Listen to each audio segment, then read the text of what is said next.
Hello everyone. Ko tuku ni ngawe. Pakalele ki api Oh. Firma opeke. I'm really busy Bah busy bagu. Maulele mau falawa pe koi. Fakalata tu falawa ai. Tem pego ku ho mai go firma ko ke fai ha ripati. Don't even think Hong Kong you get away mo ha foi a e I o u makatia de ripati ke ILO'I ho me a ke ILO'I ke te ha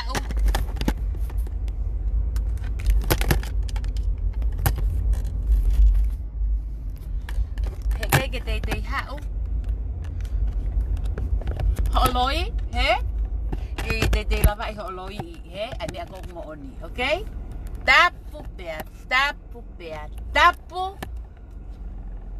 laka koe o lea ka taha koe o kuirifia koe ya koe tapu o pio na ke te pehe ko kuirifia ya koe ko e kunavu I peni koe ke tuku ai mau koe ho tangke vai Kaval pe mau maho tangke mea kai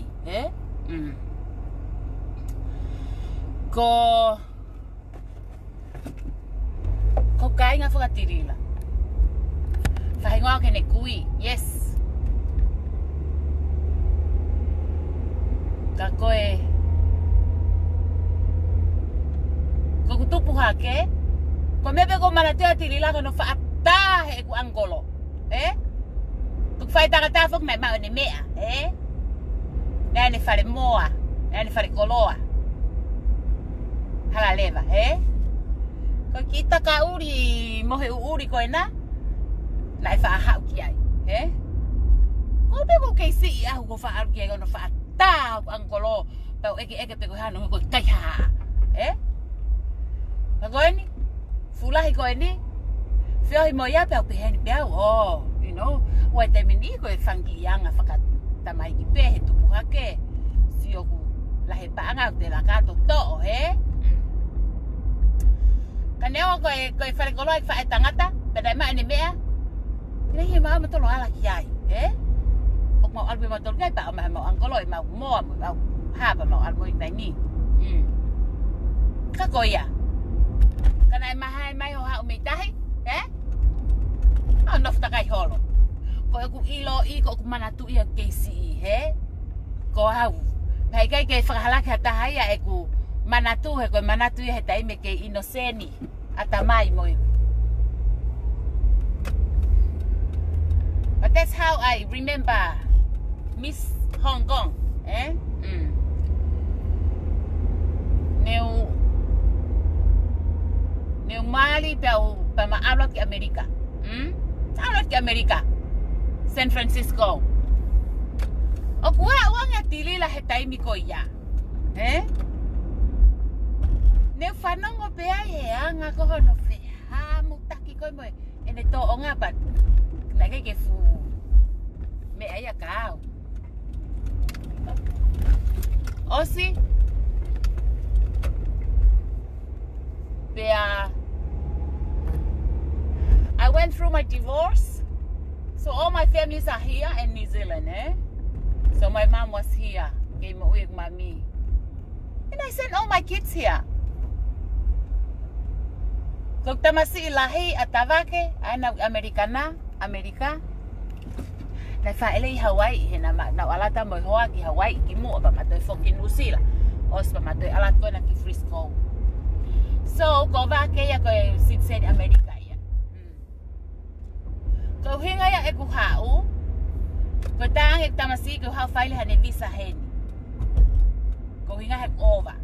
Pa ko hinga na Hawaii. Hau pa ma ki ngawe, hau ke abok tunga ane. No fo na api pe ma ngawe pa ma ku ifare ma hiki. Pe hange pe ko ifoi pe no foi pe ngawe to koni ke. Alo hinga ya ku ikai ke ihen ya avake. Ko hinga hep sitsen Amerika ya. Mo ilo kapau ne ya haku pawa ki he impression ni tuku kato be whanau wen he ko ke lava al ka fitu ta te ma va he be whanau ko loto pe ke ngā ue ko loto pe ke ai me ko to pe nau fema that's how I am ko kata ko he tala mai ko na live ko na live ko whakamana mai masi Nau mo pehenga pau ko hamaoni ko foloi ne tuku mai tuku ai whakamana e mo loi. Ka pau ku ke loi pe he paanga e mausio ko toi haha kai hamea. Fefine. Me pehe pe eia ko keisi ko ke ilo ene mak around hol he mau paanga.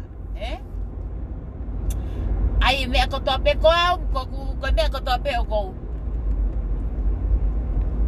Ko ta hi paanga ko Osini, he me e mau chapta, mo me e mau container ko nai ave, mau ka ha me e maheu. Everything oku mau e me ko toa. Tem ko na fai se aki paanga ko o ave ko ki Amerika. Hange o ko ngoi o unfair, E mau ayat mau tole fa matala paanga ka ki ma fa matala paanga me Amerika. She think I'm dumb. But at the same time, family, and I was just singing like Siola'A nga we mo, you know, because I didn't wanna, you know, kaya film out kaya bota nga we kau behebe oh, you know, I rather just be quiet.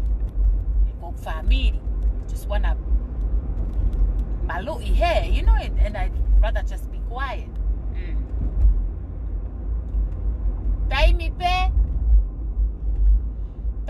ne ave mau fo mi akai ave ko mau container uraki o spei katoa ai whakamore ko toa ki tonga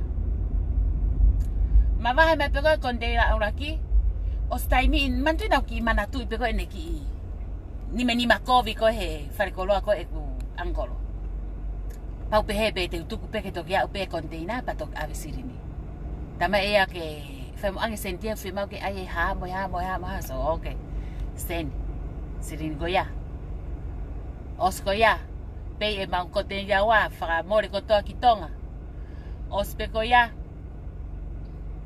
te ki ai ke aria fakahifo e mau container ora ki mo fanongo mai te ke fakahifo mau container ora ki mau to kore mai e pa anga ko mau container wa tama ke ange ke ai ake Stockton, And I was thinking like, man, that's not a life and death issue, Que fu whakawawave I pehe I hono ave. Kute pehe ko emergency bele lagi algi whalemahaki o whai whawawave. Osi si o tau riti everything is whaike. But you know, ko whengai ko ke keep it peace, I was just feeling like I'll just be quiet, Sio, ayan na rock ave ini container ya ana. Na rock ave ini container na batok o atu ko mau container uruaki. Sio, kore container uruaki yana ana optika ke pay ka ngowe. So I was thinking like, oh, ay mana ate mau payment ya mau tole mau container uruaki o pay ake ni me ana, Tau iro tatore ngai me aku takai holwai. Kemen ko na itai. Ko ene tau talamai o mai e mau sirini a fe o mai e mau sirini pa oska pa talamai o te ke ange hapa angai tamai te ke ange hapa angai me ela pe ko soleiki ko vi fo ke na ave fo ke mau container mau tolu pa mau fitu taket mau tolu ke mau kau customai Amerika o talamai ai he customai ane na hau ke ave ne foi me kai whanongo mai ki tala noa fia ai komiti koe a chapter koe a LAHI a Long Beach ina ta noa fia maloko lava te fu totongia te ai foi me kai koe mea fituafe sio to ilo me customer me soleiki na o ange ko me ana na pe ai o pe foi tanga e faua ta pe ko fa fe wange awia fu pe he casino Kai atu kai ita ya hanga ka ne hanga ia ko lulu ko e foi mama ni. He eke atu ko e ane pe ko after she said ke ang haba anga mahal ko me na tau ko vi ai. To pedani. Oi una te ke atu e Long Beach ya ha fituafe. Mo ha foi tanga e fa wa soleiki. We matu fu patonu. Ai ngai foi fika ko na tuku ia tu. Fatata mo me ko na mau. Ene kiri ya. Tala mai ia kane. Tala mai koina ntate loiko ia. Koina ne tala te loiko ia. Ko ia ne kane. Ko e anga whakariria na koe whai. Masi. Te maki ia ko pen. Masi anga whakarieria. Kua hange ko lau kua patu e foi whao he foi ulu pa hange ko fute. So, nana ila he taimi ko ia. O ko popo au. O kiane. Knowing o kuloi. O ne ilo ko kuloi. Kamata e pau pe ke step back pa fa longo te leau, I will remove me from one of the chat room ko la kaleva remove me from the rest of the chat room na ne create. Ko ne create pe ha chat room o ne ave hange pe ha ne ki hiku. Ko nga ai pe tanak pa anga. Ko nga Fefine. So I was just thinking like, si okay, lele nga we mo me fa fie ne ngo pe o fa e hela pe fa e mole ka ko me fa fie tengo te va ka to ki tonga ne lava to koni ai mo no me fa fie ko ne foi mak around ko ni ko ku si ko ke ne maka mia ko pa anga ko ma container o si ILO'I ko tu ya ka ne ngai fa matala ko ya aleva remove me one of the chat room pa aleva remove me from the rest of the chat room. Kone mahiki pe me ai la ka live mai ia. Musio ke ne to nga ko fu manu kuri. Ko manu kuri he na elele pe te eki lai ulu. Dai me au te ke tau poto tau tolu hono. Full ho tau ni fo me o si lele Fefine he ha pureanga. Ko hono ko fa matala mai ko fa la ko ne mami ko ki dia na ono kape he ne mami, you know? Okay ke ko ne mami ko fa ke ne mami. Ko no fa to o fa tunga ane yes. Ko fumano pe ko ni he ku ILO'I pe ya ene anga ikuri. He na elele tau pe ke more te ke ya hane lai ulu. Pak mo ilo ko we Frisco, time when I Frisco ai. Ek fanongo pe ko ke. Faka. Ke aki mo fakakiki aki Fefine, ene fa ye mi ako kaka, ko mi ena fanongo ko ai. Ka pe heni pe, a weni ko ke lele ko ni ko e mauki mi ako ko globalo. Fanongo ko ke fa alau mai ko apano, Ka pe fi fanongo mi ki ai ko nga foki ko kusio ko lele pe mauki. Masi ko ene foi manimo pe ko ni ko kusio ko ke makanimo ko pa anga ko ki fris e ma container os ko awia ka ku ke fai hala mai ka o ku ke fai hala e ke tu ata kis aset ka koi be he ke lava fake ka koi ke be it's okay no what's wrong is wrong ka ku ke fai hala te ai te ke ilo ke fai hala even though I'm not perfect ka mo ILO'I au o ko wanga lele ko wanga lele au ko wanga lele ta ke ta ko to ka ko wanga lele fa fe unga ke wa tu hata hoku mata ai ko ki vai anga ya o ai ko tu mahalo ka pa ta o fe me langi e foi hala ko e foi fonga ko ya ko foi vai anga aku o fe ma o ke hanga o la vai ka ko awia te wanga lele ya tu ko wanga lele mai ko ai ke hoka mai te hoka tu au bare hoka mai ka ta hoka ka Mausio pe mautolu. Sio tok mawahe ko ni ko tok hanga tok fanonga wi ai nei foi taimi taha. Lo tonga pe ko e mau ke valele. Foi ta e mai ne fu foi veni, mau fia, Te pe ga me ke kiriko ata mai ha fainga fehalaki. Sio toki osie ko ta kita ma ana ko eni tok fanonga ai. Ta ko na exiteni. Ko ene ki me alele ko ki pomu. Oku heka tau pepe fuko a heki tua ka ki hau iai, he? Mo se ai kono ivia, ko ivia ko fupusi, he? Me fe unga pe mo ki po mo te tango tu pe tau pepe ngai fuko a he la I ko a heki tua, he? Ta ko na exiteni, pa kuma ko ni foi deni, he? Pa mo fua le vai. Kapag nga weekend pe hata ten afoti ha mea, ten afoti ha veni. Eh? Patok whanonga ki mui go te ai ngone langa ana I hateio. Eh?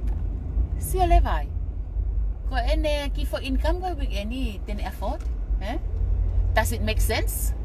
I don't think so. Eh? Teu don't ki aku foi akau FAKASESELE aku follow kau tu ia ke ka foi ya. Kakai ko atamai. Ok na osi fika out te to pe na to ri ai me ko ya, eh? Bea. Talat ko ka mui ka Tilila.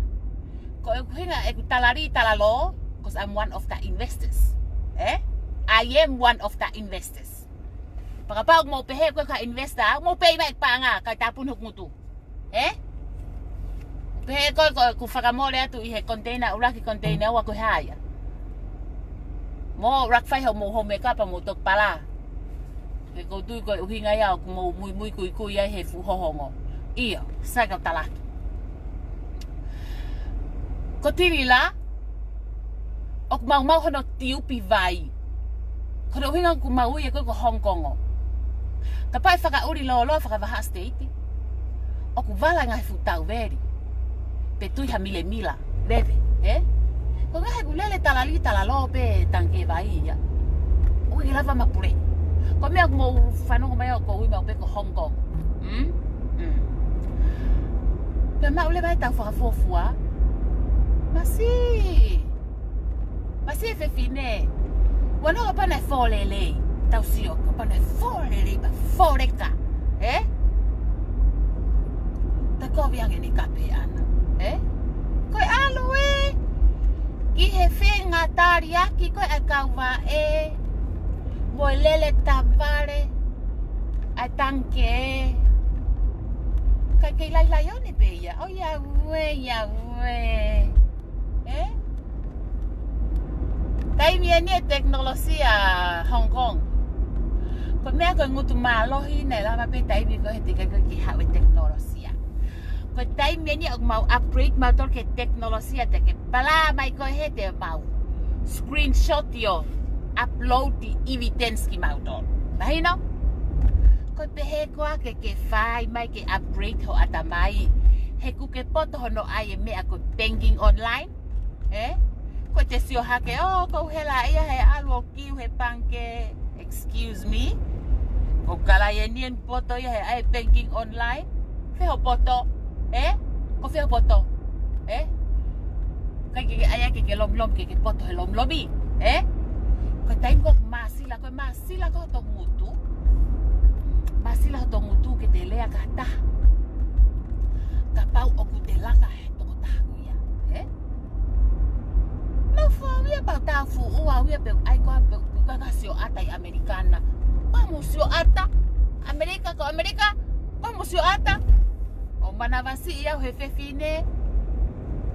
Ko lai one ia hange koe oku SIA'a. Take uri pe mi olung kilalo.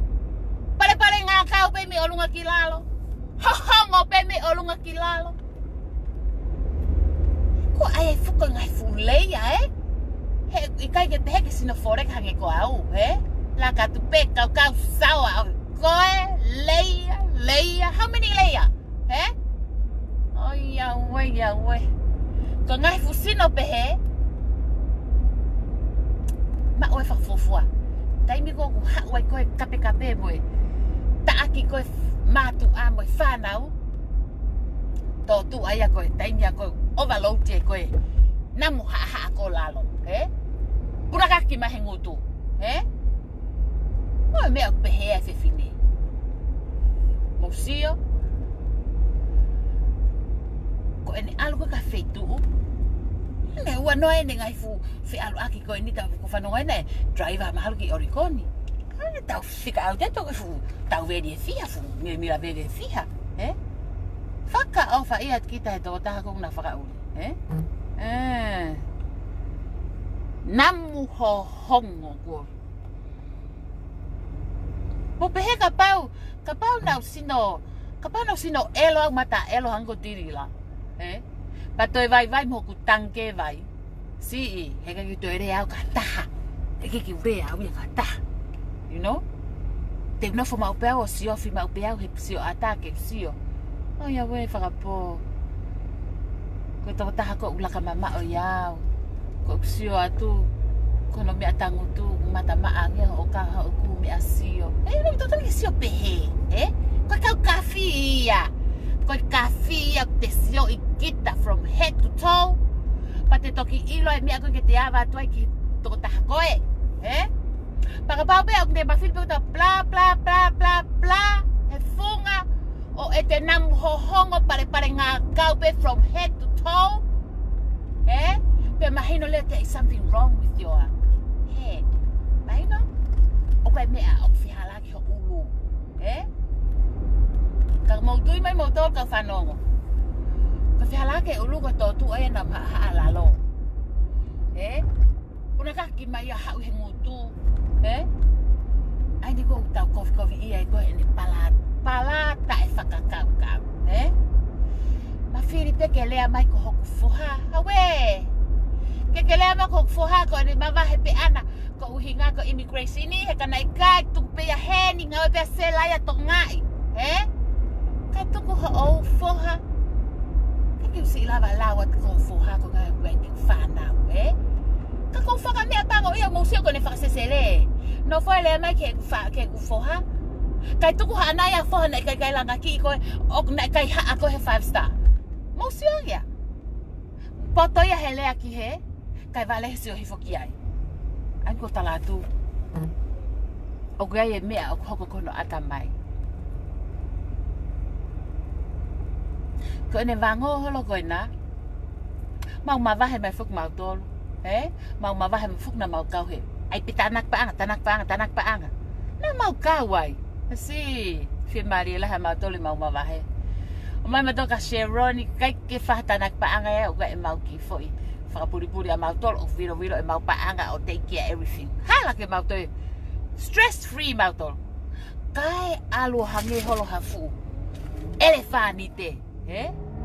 Nga ita kai holo. Koe alu o kore kakai ke o maa kumi o kauhe ene polokalama. Polokalama ripa anga ko aku ui koe tongi tupe. Kapate mo kau ai e kakai. Tene tongi tupe I ea mo banga ke kailo.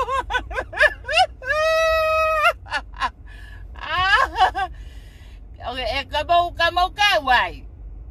E toki ILO'I lewa te mautok whakamoni lewa hingoa koe o ene polokalama koe tongi tupei e paanga ke tisapia. Ko ia. Koe Fefine kai paanga whakauri-uria. Mo Fefine pe o tae ofa. Kaya te whetaulanga te mo ne whae ko I tonga. Ko ne si talano. O talano ai pe make ia tae ofa. A Tilila. Tae ofa kaki anga paanga.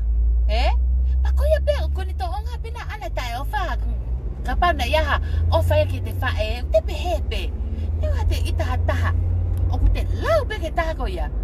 Kai ki te lava kita taaki ne whae. Ko hinga he koe te whae. Koe te taaki hake te hongo I pe mai kina koe te whae. Koe te tamai, Koe te whanau, No. Maman me koe kai. Koe ngā koe ha. Ko tu ne whiha laki. Koe futo tu ai o ko lele tau he kuri wha. Te eki iaha lai ulu. En mahau haki fo I mea tu hei. Ai tu koe o ngengeri I mea ka keki tu whakalelei. Mea koe au pau ke te alo mari. O koe mea kui koe api. O koe mea ui koe tupenu. Heri la, Ai atu misteria ko atamai. Alo maupe ke lau ke hataha pa ke rakisio ka koe ope. Okay. This is me, O ko sino FAKALELEI. Kompea ka Sela o ko sino ha Sela, Okay. Ko foripa. Here varila, te pehe. O ko fufo elo au. Okay, FAKALELEI Sela. Okay. Okay, Sela. Ko he okay. Look, I leva hoki for me fakata I hoku background ni, he? We iyo ko mana tu hake na tau he ne fa tangata ko fa kai ha he fa koloa. Okay. I'll shut my mouth. He? Okay. Ko kai ko atamai. Pa he ko kafi. Ok nau sia nau tol o rak ILO'I nau tol pa nau toki lea, he? Pa asgra pa pehe. Okay. Hawe, he te ule au kasera. He nai mari lele ia. Tana iai eni tupenu ana. Ko awe na lele pe au te ekia hakulai ulu, he? Ok tutam ke kisio pehe, he? Te ke hakulai ulu. Pa ko eni niu arwa no fo holo he garage. Hiki pa e noa ia takai holo. He ko hinga pa ku ILO'I he kakai tangata kotoa pe. He ka pau e fahatala noa pa e he ia ni toa. Ko e he mai a hatafu he kunau ILO'I, he? Ok tutam ke te hanga ai pehe. Okay, e tapunu ngutu hiu te lea ka Sela. Okay, he? Oku, kakai ko gana atamai ok nau sio pehe. He? Oskrea pape. Hawe whaakape maa Sela ki hoku leia hohongo. Hawe mo oni he ki doi lea kia. He mo oni o ki hano leia ana. Ko hawe ko leia pa ko hohongo ata ko kia mea ke lava kirini ap. He? He? O pehe te sio. Sio atu, sio mai. Te rak sio kakita. Sio kakita me olonga ki lalo. He? Toi siofi. Ai me whakaata siofi koto fo I pasi. He? O mi lewa tuu whakata. He? O kompea taua. He? Pake sio peko kia mapa pe. Okay. I'll shut my mouth. He? O pehe. O taimi ko ke pala mai ai. Oku whakamahino mai ai. There is something wrong with your head. He? O koe mea o kovi ho fo I hulu, he? Ma hewe fo I hui, ko hinga hene lele tau I ki hala taha mo lele tau I mea ia koe nai whima o koe ke tuk FAKALELEI, he? O kuteke ki hala I hulu, he? Koe uhinga ia o kuke pehe, pea ko aiania ke lai one ko pehe o kuirifia I koe, he? Irifia, ko ori ia ho fo I pause taha, I he klopolo na I pehe. Ko pausi ho tamasi. Ai pausi mahalo oku peko ha eni sipoti o me ma ke pausi pa pehe. Ia petala mai he leva hexani. O sai pe he gwirifia I ko ia mami he mea. He politiki. Awe irifia. Ka mau irifia pa nam elo. Ka mau irifia pa nam hohongo. Moho fu shape o whakairifia. He pare ngā kau pe mi olunga ki lalo. Ko me aia te mau irifia he sio kako. Me ke lau oia we whakapo. Akoi ala aku periperia huhu ape mi olunga ki lalo. Tapu. Oi Lila. Shak. Tapu au pito. Tapu au pito ki whakahia. Ko whakahia hataha oku maa hono mata pe alu ki lalo oku mau. Ko e whakahia hataha oku IKAI nam hohongo, Oia we a koe ala. Sio mai, sio atu. Vai ene hiki. Tange vai ene maringi. Tapu au pito. Ke whai e mea koe fie whakahia. Tukuia, mo wheti hohongo. Fie mau ke rak alu koe o tangutu. O ai ho foi tafa aki hohongo ke maa, Pake toki ake ke lea holo kata, Ko hai fona ke lea mai kia. Ko au moloni mo tania mo hai. Mo lihai, Awe ho lea mega mautolu ma poto no kirina ki mautolu, A koe ala koe ke ilo pako fusai si fiha taipa ku ke tui, Whano ngoi o ku kai ke imau ha o ngā ue. Ko ngā ko ulunganga, Hanwe kakai ni ate ngawe pake alu pe ko mo le te ngawe koe. Ha ulunganga pe, Ko me aku ke ngau whaka weekend ai. Ko ki inga mo ko weekend ibe. Kana ke fie ha foki ko hinga ko mau tanak paanga he oku paanga whakakai puria, Paanga whakakai puria. Ate paanga putu. Ko ki foi tola pe fia. Pangiau na e mau, Kana ai ke ave ai foi putu e tol. Ko ni to ongan. Net hen. Okay, ai ta putu. Ai ko putu ko yania. Pehate ni ia oku alu e mau familia ma toko ni. Sai pe alu family to ambe ya hen. Se ne fangi tonga. Ki alu pe family ka ai to wange pe pe to tongi pe he alu me ka klopolo. Pa ko au na talangi. Ko to tong sidin putu an fea ya. Og toton ki ai fakachapta. Ai foi chapta ka pa ko he ko foi pulu filo, O ai fa foi tui he ko ke hanga e ko o taaki fa foi tui ataha kotoa pe tatau kotoa pe, he putu kotoa pe. Tamai kai. So ko foi ke la toia ke ate be ko nga he feedback ko foi me pela o fakakau ke ko money in her pocket, ko me ate fakakau ke. Te toki no fo sio lele ke Fefine, Tilila namu hohongo TAUFUA tapu apito ke alu ke torea ka taha o te torea ka taha neti he ko mau no mo to ke ni ke mau pe mau elemeniti mau lawa pe alu pe ki bathroom tu kuang he tai mau fe tu kuang e kokoe o ya we ko tango tu pe ka lele tavale petan ke vai Hengoa kapau leva o kulele tavale pe he to tanke vai o whaanga ata taimia kita te alu fix ta whaakoia, o whia mau ia ke ai tanke vai ene lele no ia tāpuni a kovolo ke te ia wakataha, hui hataha ia e pehe, Lila, kaku ke toi fia ripati mai, whele penga he mea ke tuku ia tu, ke hak taimi ke ahak pose, ita mau kau whalawā tala mai ke whai mo ai ke wawe e mau umea. Kai whakalatat ma e mau kitola. O ku ke ilo e ku whakamole koe i container e ua. Srika wau me e ko fie au, kai ke toi tokanga tu au ki ai, Alu koe mo paanga koe na mahakpo uri fu me a kai o. Kovi o hua, Whakauka i kaka, Tu kuari la fakakau e kaka na awale peko mau mo misini ta ofi me akai kai kovi tau samena sai ki ori ai tanga i vai ia ko nga tu i pende pita ki viku pea lele atu ko fa va state ki tu pea lele oski bathroom Kaya Miss Hong Kong ko hingo fa mata pule ko Miss Hong Kong, Ai pe mo ki hila mai ke ku kava foto, Ke Siola'I ki he foi example ko ai me ko pahihi. Pahihi. That's what you call pahihi. Tengo pare nga kawa alunga ka ha. Kai matai hungry ha ga downstairs ya, que algo así o que acoy paqueto que lea, No talata there's something wrong with your head.